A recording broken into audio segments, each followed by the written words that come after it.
Okay, here's another in a series of videos.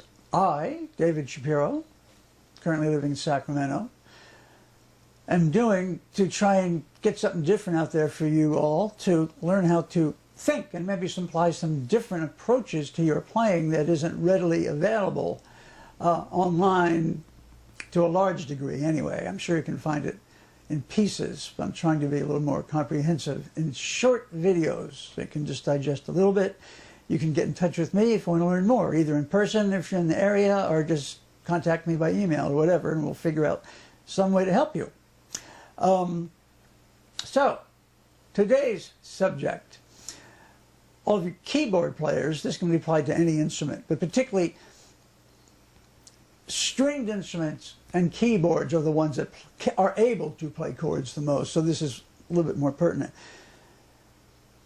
So this was touched upon by Alan Holdsworth, among others, in a VHS video he did a long time ago. I think it was in the 1980s. Basically what it boils down to is there are many different interval combinations you can come up with from a particular scale you're dealing with at a given moment. For instance, let's take a simple one like C major scale. In its simplest form, we build chords in thirds. That's the basic way it starts. But it doesn't have to be like that. Sometimes the word Pandiatonic is used in classical music to do this sort of thing. So for instance, there's a guy named John Damian who still teaches at the Berklee College of Music. I was fortunate enough when I went there a long time ago to have him as a teacher and talk about a thinker. He describes voicings in this way. Here's a voicing, 3-note voicing. B on the bottom, then C, and then E. Now that could be all sorts of different chords depending on what the bass note is or the underlying notes, but let's just call it C major 7th. The root's in the middle, the B is a minor second below, and the E is above the C. That would be called a cluster voicing by arrangers. Damian's terminology is 2, 3, because there's a second, B to C, and C to E is a third. That's the way he describes it. So if we move along each individual string up the scale, here's what we would see, as if we're a horn player. On the second string, we'd hear this. Root to root in an octave. On the third string, we're starting on the 7th note of the scale, so you go from B to B. So we're learning how to think, really learn our fretboard by going up each individual string and play any scale that you know you should be able to play on all 6 strings, 1 string at a time. And then the third note of the scale, E, is the first string, which would be E to the next octave E. Sorry, I played a C sharp. Try it again.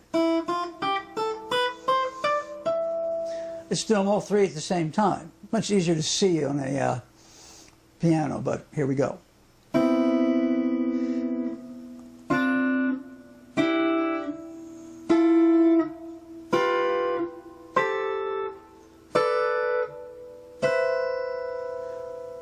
This can be used in a variety of ways. One is for comping, instead of always just going the same old, you know. Joe Pass was one of my heroes. I love the guy. But that old sound of those type of voicings, there's a lot more ways to approach it. You could use it for comping, or you could even use it as a linear approach by learning your scale options in various pandiatonic combinations. Here, let's pick another one. Here's an interesting one in which sometimes it's hard to stretch when you use 4 notes for some of these things. Let's pick one we can do, perhaps. Okay, here's one. This is, okay, so describing the intervals from bottom to top, we have perfect 4th, a major 2nd, and a minor 3rd. So I'm going to think of this, although I don't have to. Let's say I put A in the bass. It sounds like some sort of A minor 7th with an 11th. But if C was in the bass, if I can do it, it sounds like C 6th with a 9th, but not the old Western swing way, which is cool because there's a lot of fourths, right? This way. It's more of what I call pandiatonic. So if we move through the scale, if my fingers can do it, we're going to get something like this. Let's go backwards. That's really a cool sounding thing there, isn't it? Next one. The same fingerings will show up over and over. I'm going to go up an octave.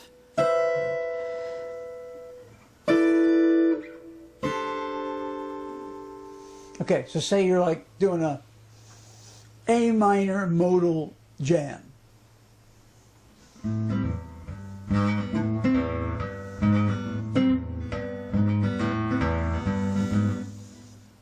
If you use those hand shapes that you've hopefully prepared ahead of time, you might be able to come up with some completely different linear approaches. I'm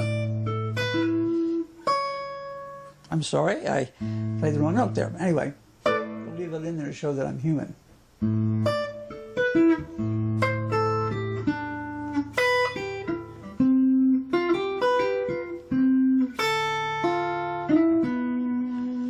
Now I'm doing it in a very academic way so you can see clearly what I'm doing. But if you mix it up and jump around and stuff, nobody would know that that's how you're thinking, but it would certainly sound different than the usual up and down the scale crap.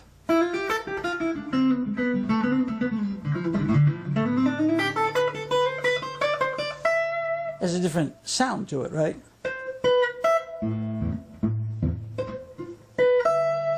You don't even have to let them ring into each other. You can play them separate. You just have to know where the shapes are.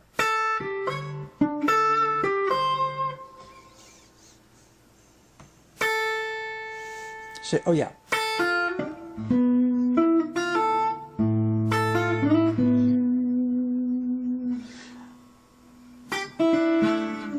Or you can just use it for comping.